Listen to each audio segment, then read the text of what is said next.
taking a critical look at gaming, technology, and culture. This is Augmented Reality, presented by the Triple S League. Welcome, my name is Ashenity, and I'm here as always with Cybsidian. Hello. And we've got Bad Option with us. Hey, good to be back on the new format for the first time. It's good to have you. Check out our channel, the Triple S League, on YouTube for game guides, reviews, comedy videos, and much more. And let's get started with the show. So, I just got a winter storm warning on my phone for my area. Spring was supposed to be on the way, but apparently it booked itself on an overbooked United Airlines flight and left in a bloody pulp. Yikes! Oh, that's okay. We're going that way with it. That's fine. Come at us, United. Come at us. Call the Wall Street Journal. They don't have enough money anymore to afford an internet connection. They won't be able to come here. I like how, with the United thing, I like how you can track their level of apology, like how sorry they are with how much their stock price has dropped. It's like, stock price is high. The guy was being belligerent and he's an idiot and he refused to obey orders. Stock price going down. Well, we're really sorry for the interruption of service. Stock is now tanking. Okay, we're really sorry. This was absolutely unacceptable. This is no longer an internet version of an apology. We are actually sorry.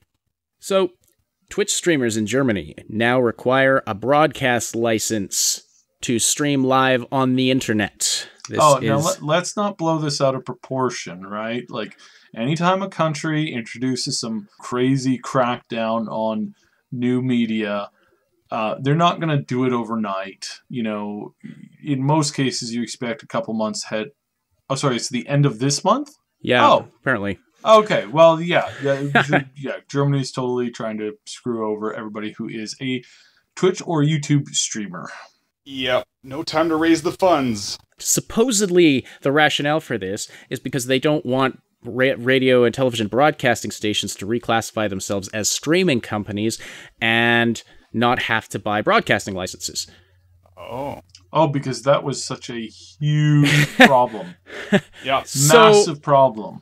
So we're going to instead reclassify everyone who is an online streamer as a broadcaster. Just out of curiosity, did you guys know what the original reason for a broadcaster license was for? Like the primary first reason? It was because there's only so many bandwidths on a radio station. And what some people were doing is they were broadcasting over top of their competitors' channels to add interference to make it so that listening to them was kind of pointless. So then you would, your choices of options would be lessened. So that's the real reason why they did that. Here's a little surprise. I don't know if these bureaucrats there understand this, but there's not a limit to the number of channels that you can have on Twitch or YouTube. Just kind of throwing that out there. You clearly don't know what you're talking about. There is a limited number of tubes on the interwebs. I get my mistake. Clearly, limited number of tubiness for the tubers. This whole thing is ridiculous, and the first thing that this will do is be like, oh well, hey, you know what? Now Germany doesn't have any streamers. Now they have maybe one or two of them might stick around, but most of them, ones who can afford the licenses, if they're moderate, they're gonna up and leave. Like why stay there? Why stay there when they can just move? A couple hours. And if that's their livelihood, obviously that's what they're just gonna up and leave. They can go anywhere in the European Union. What's left of it? Yeah, you're right. I mean, best case scenario, this is just another tax, and there's less streamers, which is not good. I'm just saying that's the best case scenario. Worst case scenario is that there's a censorship crackdown, and really, once you're licensing broadcasters, that's what broadcast standards are all about. You can't use these words between this hour and this hour. And then, you can have slightly more racy stuff on later at night, blah, blah, blah, blah. There's control there, right? Mm-hmm. We are in a dicey climate for free speech right now. And it's just concerning to see this kind of thing popping up for what was one of the last bastions of absolute free speech, which is the internet and YouTube. I mean, not so much recently. And it makes me very nervous when countries start chipping away at that. YouTubers and Twitch streamers are... There's a groundswell of people starting to call for them to unite and maybe even create like an internet creators guild. You could get tens of thousands of members into this guild, and they could stand and fight for the freedom of YouTubers and Twitch streamers, and organize to get like leverage against what is essentially monopolies, and I think it would go over really, really well. When people start trying to take away the rights of content creators on the internet, they are essentially going after the single largest community of people on the planet. So, yeah. And it's from literally every country and every culture and every place in life. Yeah, just ask Shia LaBeouf how much he wants to fight people on the internet right now. It's not going so well for him at the moment. And if the internet user base kind of united, I think it could definitely create a strong voice for this kind of stuff. So it's obviously a topic that affects us very, very closely here, but it also affects, like, I mean, if you watch YouTube or anything online more than you watch television, this affects you directly. So we will be keeping a very close eye on a lot of this stuff as it's progressing.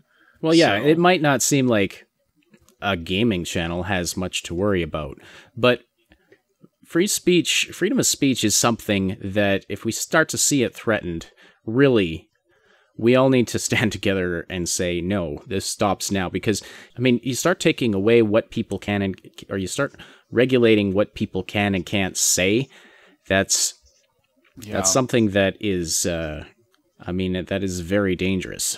And it may be able to go up, like, on the internet, but as soon as somebody finds it, it comes down. That's not cool. Well, like, the ironic thing is the ability to challenge ideas and and have an open debate, an intellectual debate about concepts and ideas is the only way that civilization progresses. We would not be where we are. We wouldn't even have the internet if we didn't have that. If we didn't have someone that came along and said, no, you know what? Lightning isn't coming out of Thor's butt. It's made of these tiny things called electrons. And guess what? We can send them out in a pattern and send a signal and a message. Wait, what are you talking about? I've never heard this before. I'm just messing with you. And I got my mythology mixed up there. It's not Thor. It's what's the Greek god that throws the lightning? Zeus. Yeah, Zeus. Zeus comes out of Zeus's caboose. Zeus's caboose. It doesn't come out of his butt. He throws it. Now that makes me think of Die Hard 3. I'm mother bleeping ram a lightning bolt up your ass, Zeus. Samuel L. Jackson's character. So funny. I'm sorry. I'm just thinking of one of those memes. Like, tell me more. Tell me more. Does he look like a bitch? Oh, Sam Jackson and memes. So good. The thing with Samuel L. Jackson is he could be so many memes because he's done so many characters. And the newest one, I'm so sick of this mother effing doctors on this mother effing plane. United Airways. I didn't realize that they brought him in for that. My goodness. You know what you could do? You could make a movie where every character is played by Samuel L. Jackson, and every character is one of the characters he's done in a previous movie. Oh, for sure. That would be quite the all-star cast, I've got to say. Who wants to write that fan fiction for us? That would be awesome. So an internet activity that I'm very hopeful for coming to an end is swatting. And protect the flies. Flies are people too. There's a suit going on, and people are being charged for arranging a swatting on a person, and it On looks, a streamer, yeah.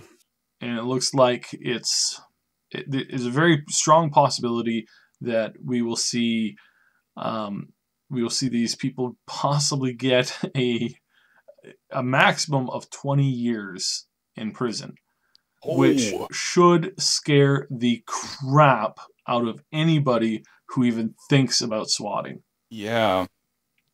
Scare them as much as a SWAT team showing up randomly to your house? Probably. And the potential of somebody dying in an unprovoked incident. Has that happened? I do not believe that anybody's been killed yet. There's been people who have had serious injuries against them, because the cops, when you get somebody hysterical calling a line and they've spoofed the number of a residence or something like that, and they've done it really well, and they play up like, oh my god, this guy's got a gun and he's murdering people. Like, the cops got to treat that like a real threat. Because Yep. What's the alternative? They show up to an actual situation like that, and turns Casually out that breeze there in. is a guy there.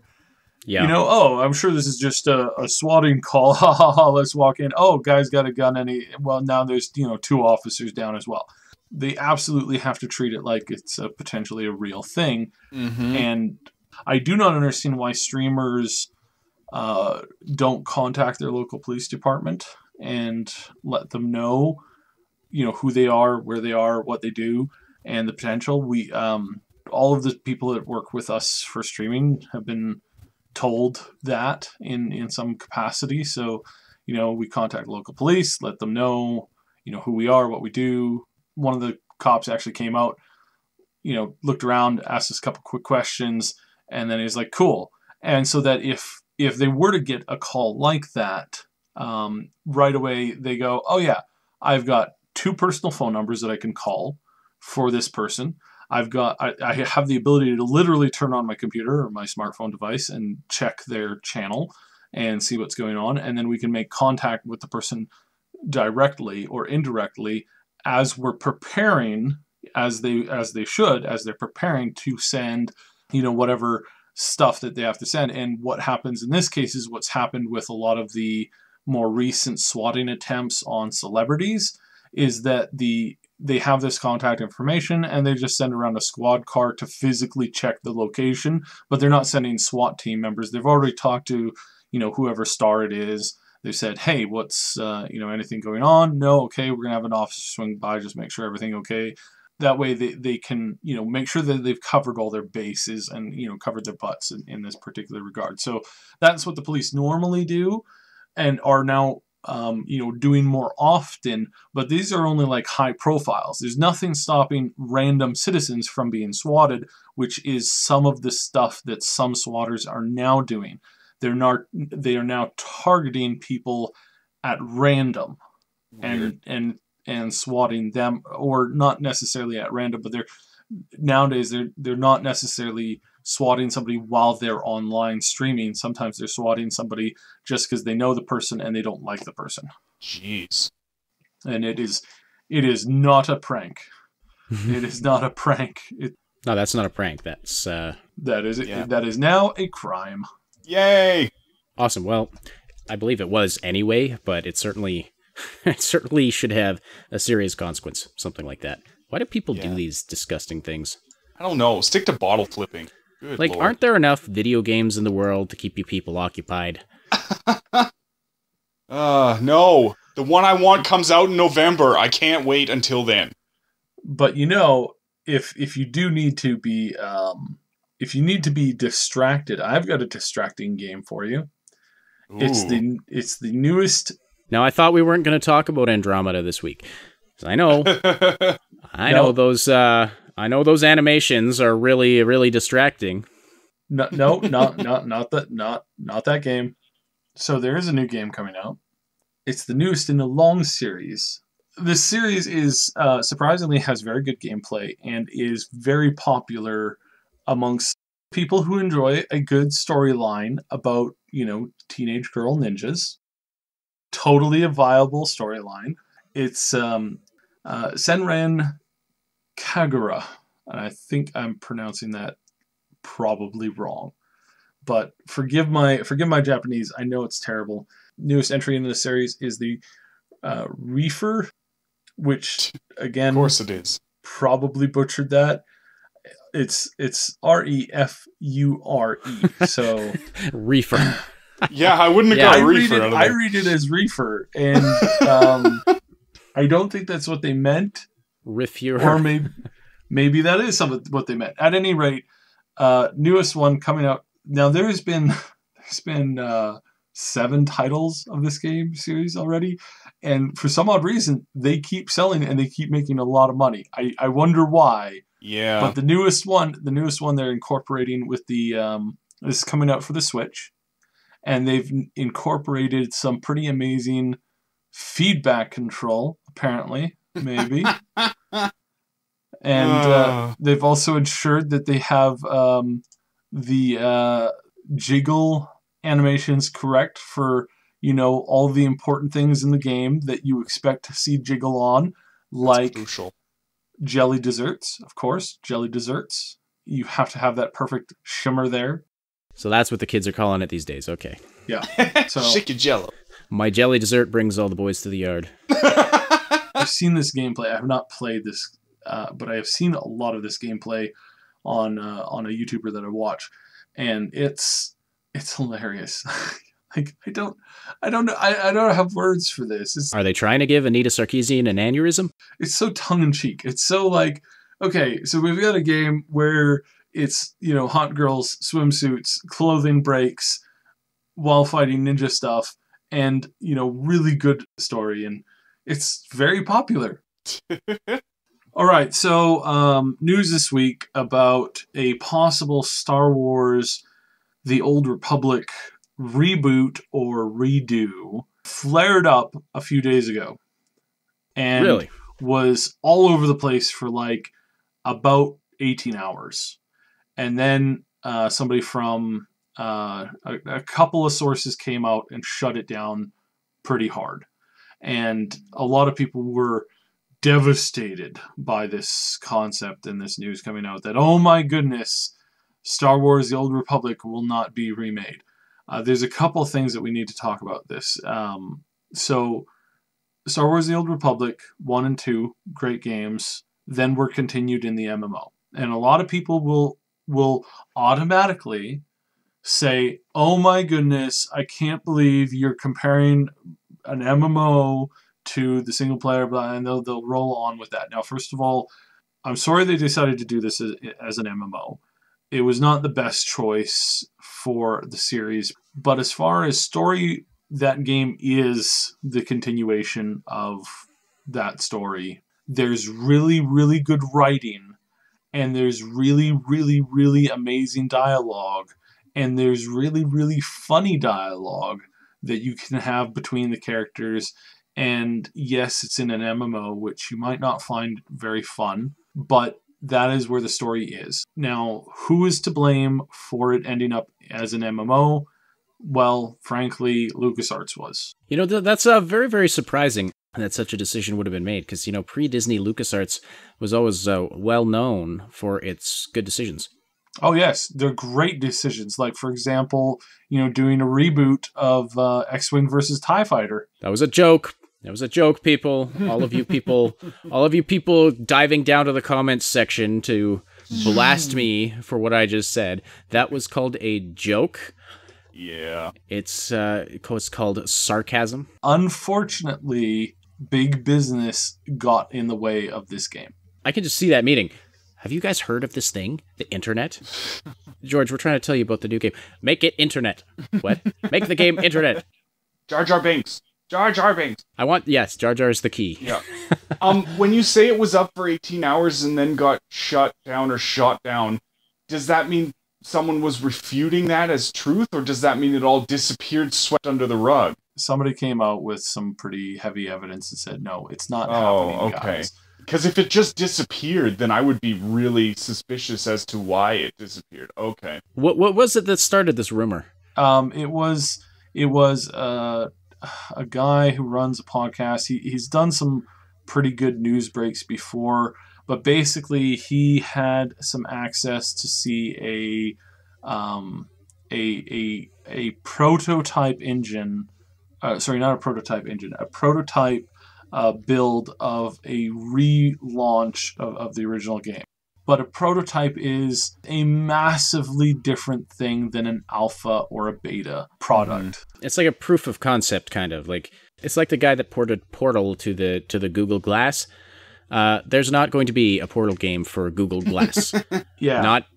I mean, and if there was, that would be the world's worst business decision, because there would be so many lawsuits for broken, bloodied noses of people trying to jump through portals in their walls that, the game company would go bankrupt. But, yeah. There's So it was they were testing technology, basically. Again, this is a prototype test. There's been over 40-something prototypes for concepts of Half-Life 3. And it's just that they never knew where to go with it. The longer it got, the more they were afraid that they screwed up. That's what she said. It's kind of like what happens when on a dare you go in and you steal the Mona Lisa. And you put a fake Mona Lisa in its place, and then you're at the bar, you wake up the next morning, and you've got the friggin' Mona Lisa in a giant briefcase. And you're like, okay, well, what do I do with this now? I'll take it to America. We'll have some fun. So you go to Vegas, you have some fun, and then before you know it, it's been 3 years, and you're like, I know that they know that the real Mona Lisa is gone now, but what should I do with this now? Because, I mean, this thing's got DNA evidence all over it, and it's got... This is a very long metaphor. I saw the Mona Lisa in Vegas. Nice. Yeah, Yeah, she offered me a lap dance for $20. Wow. Wrong. She's wrong going Mona cheap. Lisa. I heard she was priceless, but $20, that's a steal. My wife punched her in the face. So anyways, no, the basic point is that prototypes happen all the time. And just because word gets out about a prototype doesn't mean that the company's working on it. Unfortunately, some people really jumped on this like hardcore because they really, really want this reboot, because there's a lot of people out there who think that this is the best game to have ever existed ever. And they're not happy. In a lot of cases, they're not happy with the MMO, and they've refused to play the MMO. They've refused to close the book on the story, even though there's been a book about the story, and they refuse to give it up. Prototyping is very common for Star Wars properties as well. Yes. I mean, just look at episodes 1 through 3.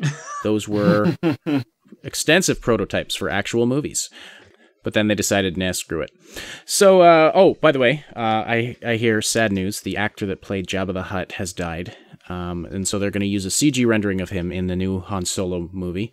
They're going to motion capture a slug. Oh, did the guy die of obesity? Is that what happened?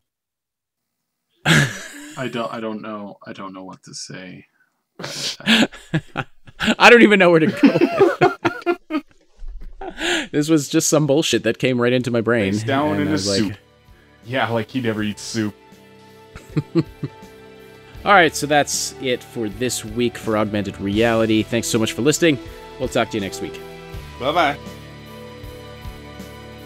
Hey everybody, thanks so much for watching. Don't forget to like and subscribe. It helps us out a ton when you do that. Check out this video. It's one of our favorite things that we've done so far on our channel.